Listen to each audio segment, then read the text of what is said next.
Just a heads up, we're going to be talking about violence, abuse, murder, and other very difficult topics that may be triggering for some of you mob. Also, to any mob listening, we are going to discuss the death of a young Indigenous boy, and we will be saying his name. If you would like to skip this ep, that's totally okay. Otherwise, know that there are always people available to talk. You can call Lifeline on 13 11 14, Kids Helpline if you're under 18 on 1800 55 1800, as well as Yarn 13, which is a First Nations organisation helping and supporting young First Nations people. We'll list them all in the description of this episode for you, and hopefully you find the best one for you if you need it.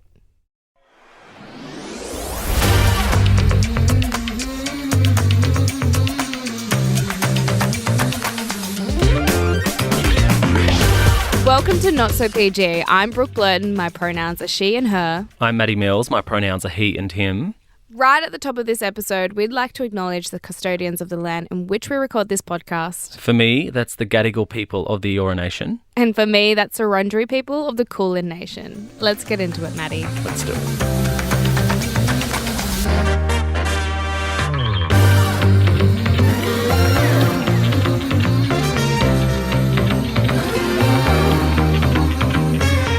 I feel like it's a general feeling across our community at the moment. There is a lot of sadness, a lot of trauma and a lot of hurt. It's widely seen on social media from all across the nation. It's also felt throughout the community. Any blackfellow I'm speaking to feels the sadness of this terrible incident that's happened. Do you want to start this one, B? Yeah, I can start.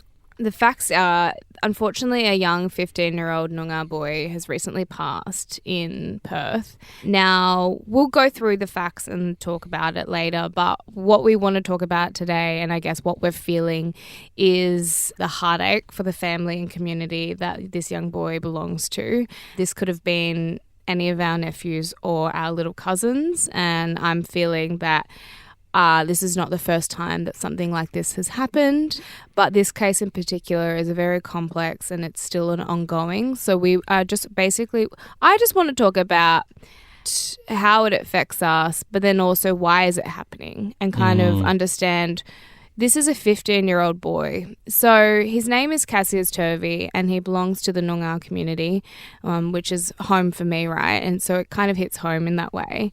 And recently he was walking home from school and he was hit with a metal pole by a white man. The case is still undergoing, so we don't know the factual of why he attacked Cassius at the point at that time, and for what reasons. But what we do know is that Cassius actually went to the hospital and then was discharged from the hospital, went home, and then suffered a seizure and then went back to hospital and then had to be put into an induced coma because of his brain swelling and bleeding that he sustained from getting hit by this man.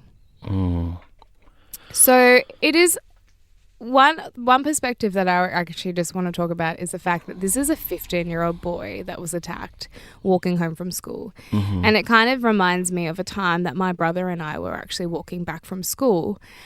And we were it was just before my mum passed away. So I was probably only about 10. And my brother is 4 years younger, so he's 6.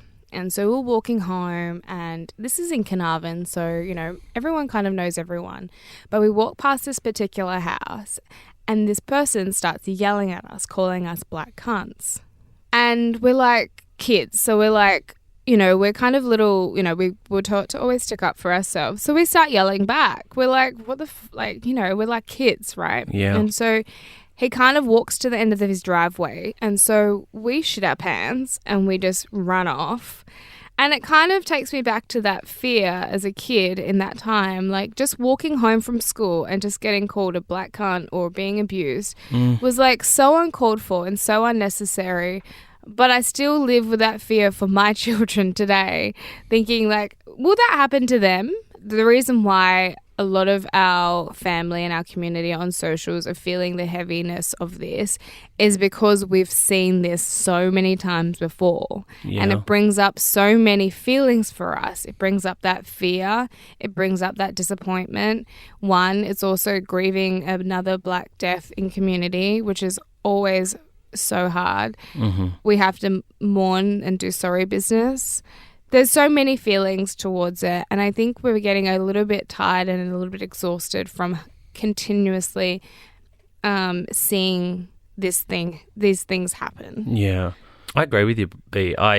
This week it's been really tough for me to do a dive into this situation because it feels too close to home for recent events in my life, and it feels scary to think that my nephews could experience this any day of the week because it is a common occurrence across our country.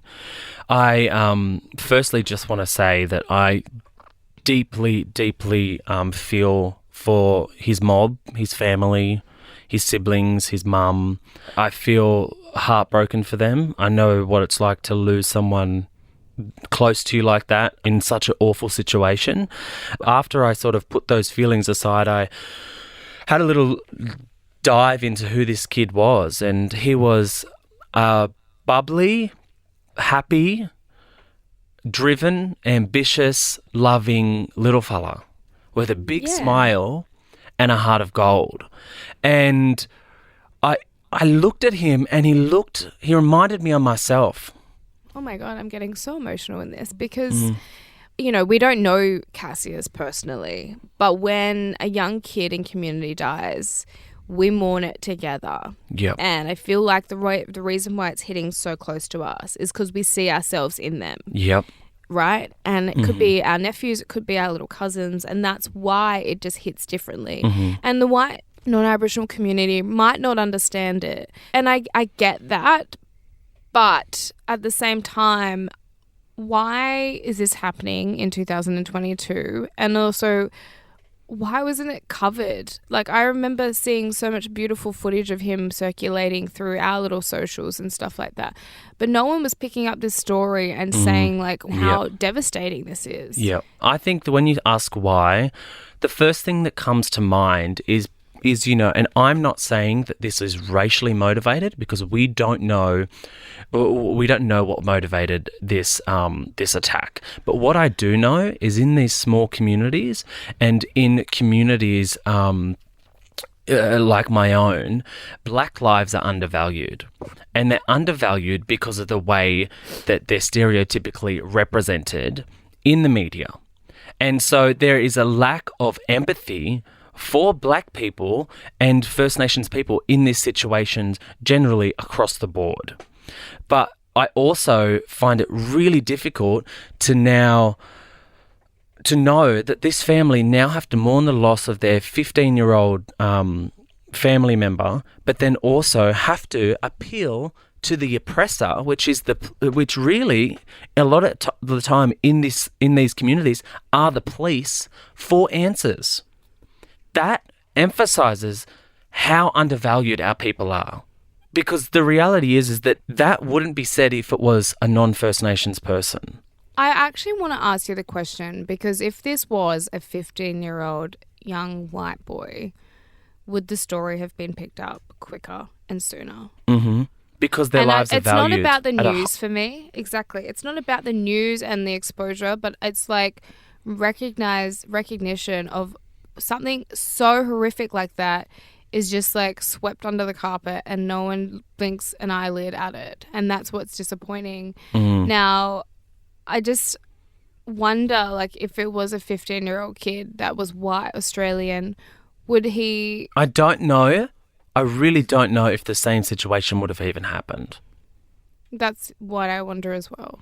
Especially in these communities where the people who aren't a part of First Nations culture may not get it, but First Nations, and the thing is, we don't need you to get it. We need you to understand it, and we need you to recognize it, and we need you to like do something about it. And you know, I'm seeing a lot of people share Cassie's story and donate and show their condolences, which is really supportive and really, nice to see. Mm-hmm. But it's always like a matter of like, that's it. That's where it starts and that's where it stops. Yeah.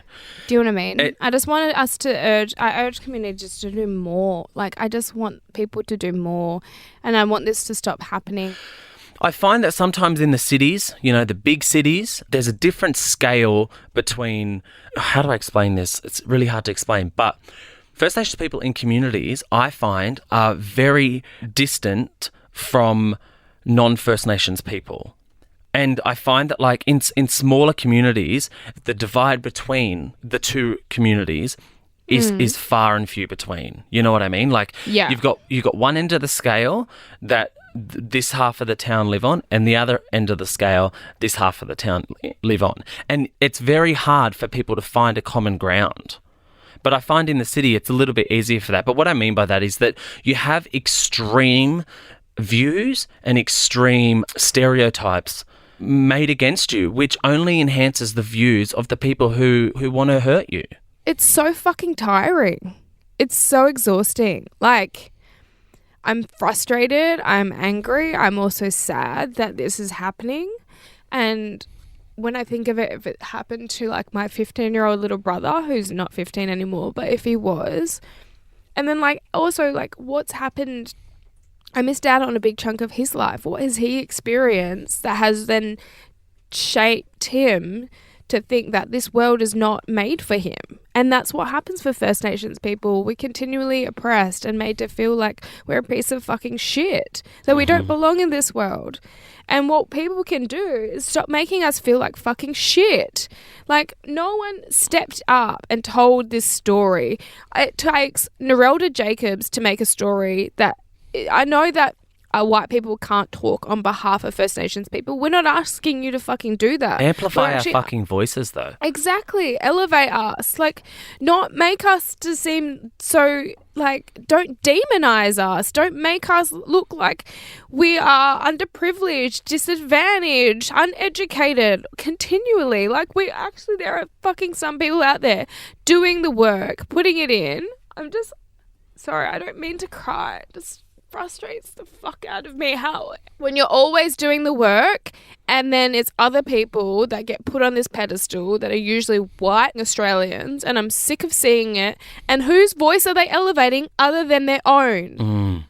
Like, I love my community. I'm so proud to be my community, but also this world makes me feel like I shouldn't be proud, that I have to disown it to be somewhere. Like, you can't have the two merge together. Like, and so what I think people need to do is actually acknowledge the truth-telling of this history. And I'll fucking tell you now, it's disgusting. Like, we'll go into it later about Lang Hancock, because I can't stand him.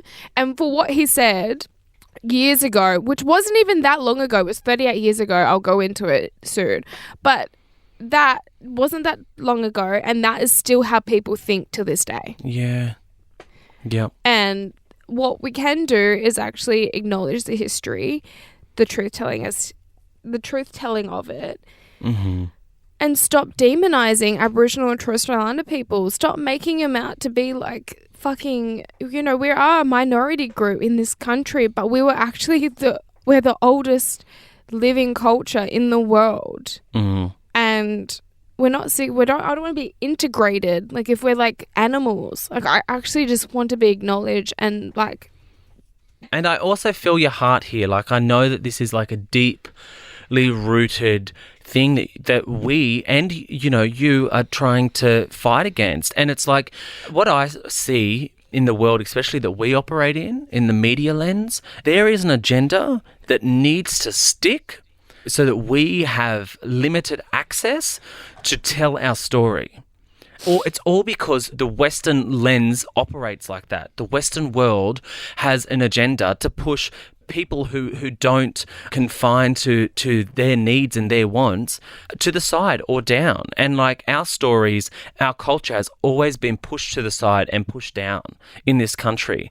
And the beauty of our culture, the wealth of knowledge and the deep-rooted culture that we have hasn't been respected. And it hasn't been respected because in the systems that our country operate by, I'm talking education, I'm talking government, I'm talking orgs, police, all these different parts that are really the pillars to our society, they're infiltrated by the Western system, which really has an agenda to push us down and aside and to lift the Western world up, the white people up. It's really white supremacy. Well, that's it. And like we have seen through the years of history that we weren't even acknowledged. We're not acknowledged in the Constitution as Aboriginal people. Mm-hmm. We weren't given rights until the 1967 referendum. Mm-hmm. We were basically tried, assimilate us to make either the same or breed us out to the point where they were even poisoning our water, which makes me even devastated. People don't know this. If you want to see change and you want to be a part and you want to support Aboriginal and Torres Strait Islander people, like you need to read the history, you need to educate yourself and actually like know and understand it for one. Yeah. But you need to put in the work as well. Like you need to change your preconceived ideas and knowledge of what Australia is, because it's like when pronouns became a thing, right? We had to rewire our brain and we had to adapt, and we have to acknowledge that if someone wants to identify as they, them, we have to respect that and respect that that's what they choose. So why can't people do the same? Why is it so hard to acknowledge First Nations culture the way that we do any other thing? Like we rewire ourselves. Yep. We acknowledge, like we remove like internalized racism, like, and we remove words that we have out of our vocabulary. We don't use them anymore. And these are like little things that we can do, but it's just like the truth telling of the history needs to be out there. And I know that Albanese supports obviously the Uluru Statement, but that's actually just the start. That is not the end. That is just the start. Yeah. And I really encourage people to go read stories. Like I talk about it a lot in my book. Yeah. I've read like over 40 First Nations book, Anita Heiss, Archie Roach's, and they talk about racism and how over the years, like they're a much older generation of mine and they're part of the stolen generation, or they've experienced it from their family. I'm like two generations.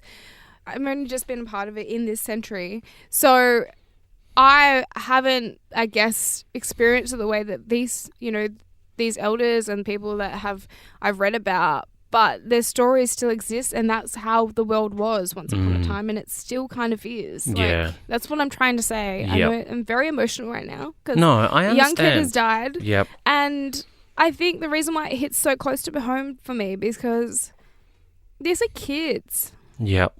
Like, I work with kids. I love kids. Just fucking hits different when you know that they're just 15 and they had their whole life ahead of them. And I think that people are probably thinking, how did these big ideas or these, the Uluru Statement from the heart, or how does truth-telling, how does that help create change? What that does is creates a level of value for our community. Because I feel like the lies and the miseducation of the history doesn't fully encapsulate the trauma and the level of traumatic experiences of our people that have led us to this point. So like in my brain, when people are like, why do these big ideas actually help and how can they actually move us forward? I think that they're the focuses for First Nations people, but the focus for non-First Nations people is holding a mirror up to yourself and reflecting on your history, your ancestors. Because what I can say is, as a First Nations person, if I look at our history and our culture, where's the brutality? Where's the trauma that we've created for other people? I can't see it. All we're trying to do is take back what we rightfully own, which is our culture, our stories, and share them because they're beautiful parts of us. 100%. And it's like the flip side to that is non-First Nations people in this country need to hold a mirror up to themselves and think about the past. What have your people contributed to this country other than your superficial bullshit when you talk high-rises? You know, so I bet you've had this said to you. Oh, what have Aboriginal people ever done? Created a stick that returns, and my people have created boats and planes and fucking skyrise. It's like, yeah, but that's really superficial. Like, but it's based on the killing of our people. Like, you killed and assimilated all of our people to do all that. That's fucked. Yeah, I people just think didn't that need to die the mirror for that. up to you, like if you're a non-First Nations people, if you're a non-First Nations person and you're trying to understand this, you need to reflect on the history of your people and make sure that you're not continuing that legacy. You need to change that. You need to make sure that if you don't understand First Nations people or stories or what we're talking about when it comes to truth-telling or why a voice to Parliament is so important, you need to do the work. You need to have conversations with First Nations people because then the level of respect will come for our culture, and with that respect, then value will come for our culture. 100%.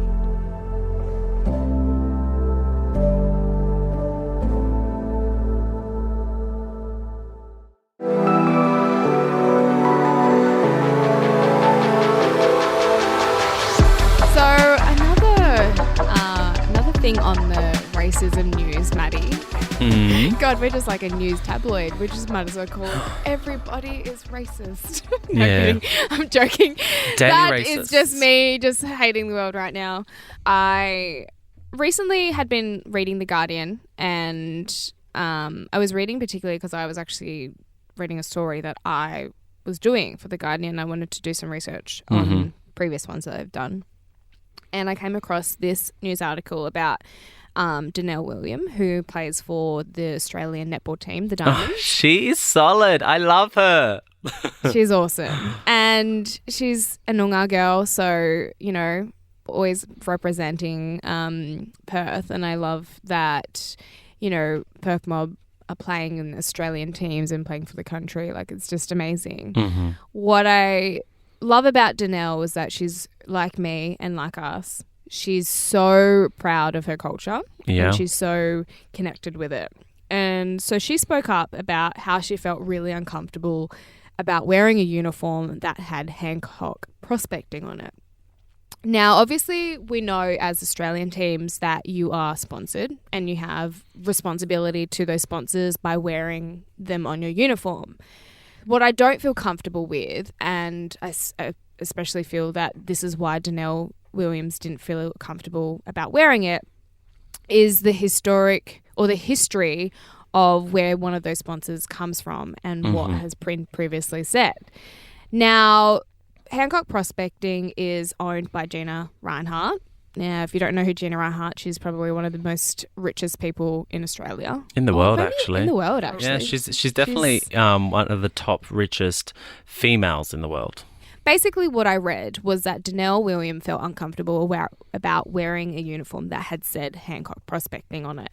And if you don't know the history of Hancock Prospecting, Hancock is named after Lang Hancock. Now, if you don't know who Lang Hancock is, other than the owner or previous owner of this mining company, I would love you to go do your research and find out what and who he is and what he is, because he is a piece of work. Now, there is this video that was made in 1984. This was exactly 38 years ago. I'm only 27. So you can sort of see this is only about 10-something years before I was born. And this is what he said. I wonder if you'd believe this as a solution to the Aboriginal problem. Herd the worst of the Aborigines into one area and put a chemical in their water that sent them sterile. In time, there'd be none of them left. Well, that solution has been put forward by none other than one of the Premier's closest friends, West Australian mining magnate Lang Hancock. Those that have been assimilated into earning good living or earning wages amongst the civilised areas, that have been accepted into society, and they have accepted society and can handle society, I'd leave them well alone. The ones that are no good to themselves and can't accept things, the half-caste, and this is where most of the trouble comes, I would dope the water up so that they were sterile and would breed themselves out in the future, and that would solve the problem. Wow. Solve the problem. Wow. Civilize them. Civilize these savages of ours is also the continuing comments that another person makes. Wow. Yeah. In 1984, this was broadcast on television. And people say that racism doesn't exist. And also, if you need to, if you are against my comment of undervalued First Nation black lives in this country, you need to listen to that. Like, that's 38 years ago. My dad was halfway through his life. Like, right? What? This is what infuriates me, because then... So I'm going to go back to the original story, because that in itself just needs... it needs a whole episode, I think, to unpack that. Because this is what was happening not that long ago, and people still don't think that it happens now. And everything that we have spoken about on this podcast is why we are so passionate about you learning the truth-telling of this history, learning the truth-telling of Australian history. Mm-hmm. Because these people existed and they were trying to assimilate. You literally just heard assimilate. They were doping our water to sterilize us, to basically breed us out. This is not a one-off thing. Before this, they were actually putting poison in water holes to kill First Nations people. That was in the first attempts of the colony to wipe us out. So before assimilation, before trying to create a mixed breed community, they basically were trying to. It was genocide. It was kill. And when they realised they couldn't kill us, and that was by massacres and, poisoning water holes, they then moved to assimilation, which was, instead of trying to kill them, why don't we just try and breed them out? Like, that's your history. That is the truth of our history in this country. Right. And if you cannot understand that or have empathy for First Nations people based off that, there is one image that really hits home for me, and it talks about assimilation, is that there is three people. There is a father, a woman, and a child, and basically that was what they were documenting as assimilation. There was an Aboriginal person, and then the mother was a half caste, and then the kid was a quarter caste, and that's what they were describing as in the sound, the audio was half caste. So they were trying to civilize the ones that could be integrated and were working, and but then the rest they didn't give a shit about. They were like, we'll dose their water, we'll get rid of them, and that's really fucked. And so. Can you imagine growing up and turning on the TV as a little black fella and hearing, that'll get rid of the problem. That's we'll just dope their water. That's that's my dad. That's what my dad had to listen to. That's why things have to change. 100%. And so that is the history. So Lang Hancock made those comments, and Gina Reinhart is Lang Hancock's daughter. So she owns and is the owner of Hancock Prospecting. And so that's pretty close to home. I just connect with it so much, and I think good on you, Danelle William, for sticking up for yourself. And you know what? What a slap in the face. She's so staunch. She got the winning goal when they recently versed England. Bitch, better have my money. Yes. I'm like, was it England? Was it England?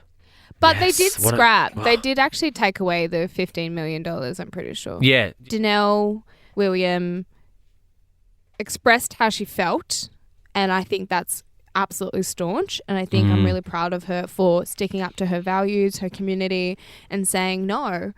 And, that cost them $15 million in a sponsorship deal. And I think we need to really dwell in that because I think that's a win for our community. Mm-hmm. As much as that's a loss in sponsorship and money doesn't cost us shit when it's on the back of mining our land. Mm-hmm. It's the win for community that's like sticking up for something like and beating racism at its forefront.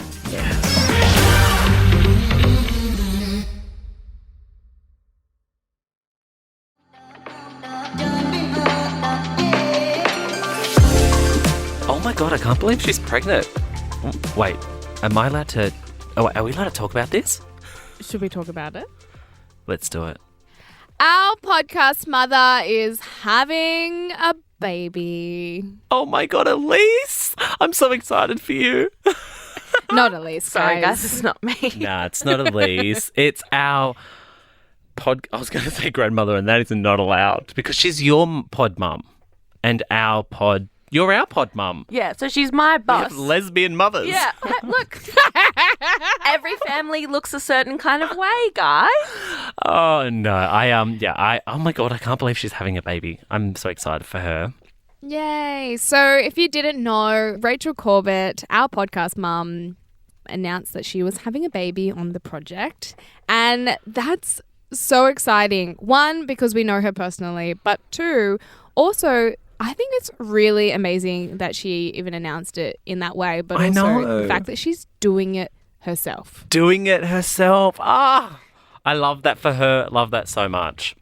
Now, that's not probably something that we talk about too often. Now, I really connected with this because at some point in my life, before I went on The Bachelorette, I thought about, well, what if I just want to do it? Like, if I don't find someone, what if I just want to have a baby by myself? And I was, when I spoke about this and talked about it with my family and my friends, they were like, oh, it's so hard. Like, that's a lot to take on, like, doing it by yourself and, talk to a single mother and you'll find out how hard it is. And I'm like, but it is, having kids is always going to be challenging. It's going to have its moments, right? Like, kids aren't always easy.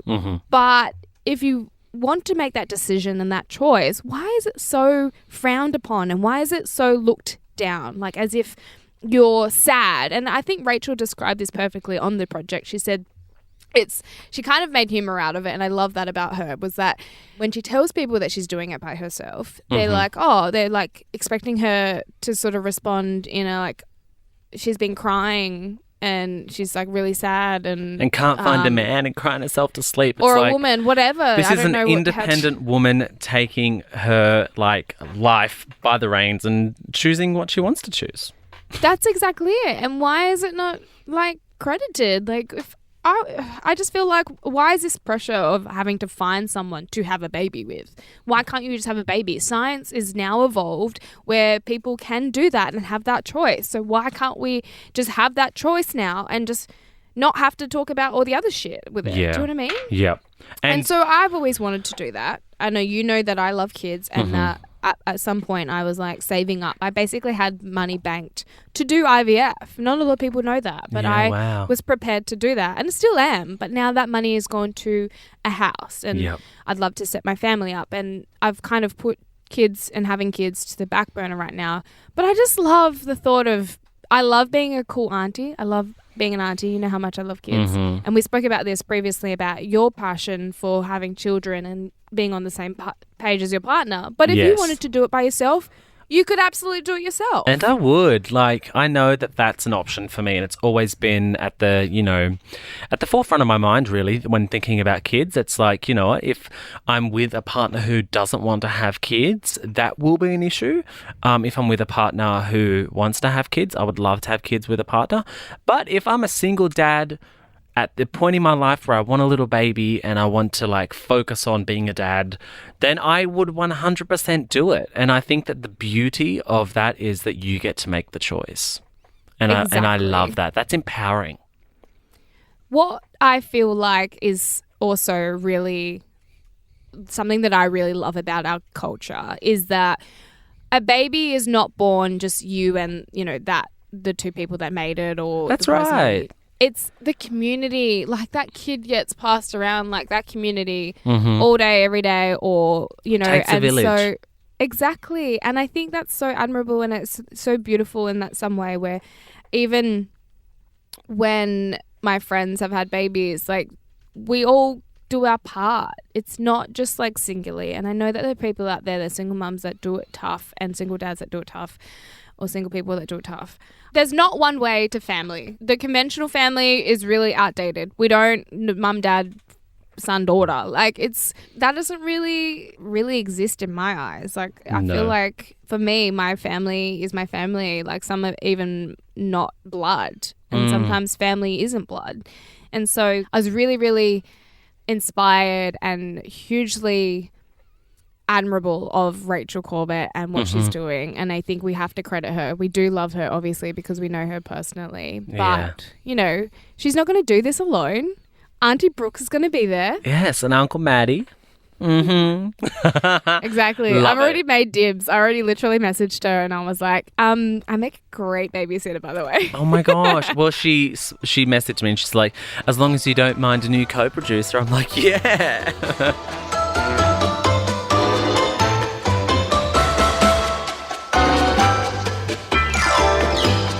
God, this episode has been like such a journey, hasn't it? But I really hope that you guys have really enjoyed it. But that takes me to our not so PG moment. Matty, do you have a not so PG moment? I do have a not so PG moment, and you know what? It's been a really tough couple of weeks for me. I haven't let too much out of the bag, but I'm going through some shit, and you know, I find that I've needed to put my adult hat on and prioritize my time. So normally I'm out doing everything all the time, 4 events a week, out, blah, blah, blah, right? And this week I said to myself, I'm going to cancel all priorities that take me outside of my house after dark, and I'm going to instead go to the gym and work out and get my mental health on track. And for me, that's like, because I have FOMO and I feel like, if I don't go to that, that's going to affect my career. And, you know, if I'm not seen there, like, what does that mean for me? And I'm like, you know what? This week, those thoughts of like not being enough or trying to be everything for everyone all the time, it's overwhelming. And so I just said to myself this week, I thought, you know what? I'm putting my parental hat on and I'm going to be my own parent and tell myself to stick to a really strict routine for the week. So that's what I'm doing, and that's what I've done. And for me, it's been really helpful. Like, I had 3 opening nights to go to, this event to go to here and there, and I'm like, you know, I'm not going to any of them. And normally that would be really hard for me. Well, that's it. It's not a matter of like you don't want to. You're just prioritizing and setting boundaries with yourself, which is really important. Saying, no, right now I need to take care of me, my body, my health, and I don't want to do that. And that's absolutely okay. That's reasoning with yourself. And I think that's a really good point of why we called it Not So PG, is because sometimes we have to be our own parents and say no to ourselves because maybe we've not heard that before, or maybe we don't hear it that often. And it's not a no, I don't want to do that tummy tantrum. It's a no, this is what is the really best for important. you right now. Yeah, exactly. Yeah, I think that's a great Not So PG moment, and I'm really proud that you're doing that and prioritizing that. Thank you. I know that you're going through a lot, and I think, you know, this episode goes to show how much is going on in the communities, in our worlds, on socials, in the worlds that we navigate every day, and the hats that we have to wear. And so I'm really proud of you, and I think you're amazing. Oh, thank you. Now, do you have a Not So PG moment? Mine isn't as admirable as yours. What is it? Mine is, I remembered a conversation that I had with a good friend, and we were talking about relationships. Now, as you know, like, I haven't really had the greatest dating experience. One, I've been on 3 reality shows and it's not been a success. But my dating experience hasn't been really that positive. And I think when I was talking to this friend, she had given me some advice, and she said, write down what you want on a piece of paper and put it in your drawer, and 6 months later you'll find them. Now, I was like, what is this witchy bitchy shit? Like, I was like, this is not, this is not real. Like, this is you're not going to work. And so I was thinking about the things that I wrote on this list. Now, I threw the list out. I know, stupid. I did this like months ago and I threw it out. I don't know why. But I was thinking all the things that I wrote down, and I was like, I want to be respected. I want someone accepts I want someone who accepts me. Yeah. I want them to have a manual license. I want them a manual license. Specific. I love it. She said, be as specific as possible. Mm-hmm. Now, if any of our listeners aren't having maybe, the great experience dating, I know COVID times have definitely affected that, and dating apps always make it very difficult, and meeting people, is hard these days. Mm. But if this helps, and if I can offer any sort of dating advice, maybe give this a try. Just write down what you want in a partner, put it on a piece of paper, chuck it in your drawer, save it for a rainy day, and who knows, 6 months later you might find your person. I'm not saying it's working or has worked, but I'm very hopeful and optimistic about it. And so my not so PG moment is like, it actually helped me realize what I was looking for and actually verbalize it and write it down and put it in writing. Because sometimes I'm a very visual person. I find it really hard to concentrate, and I missed out on a lot of school, so I find it really hard to learn. And so the ways that I learn is writing and seeing it visually and colour. Mm-hmm. Now, I haven't been diagnosed with anything, so I can't really speak on that experience, but I find that seeing things and visualizing them makes me process them. Yep.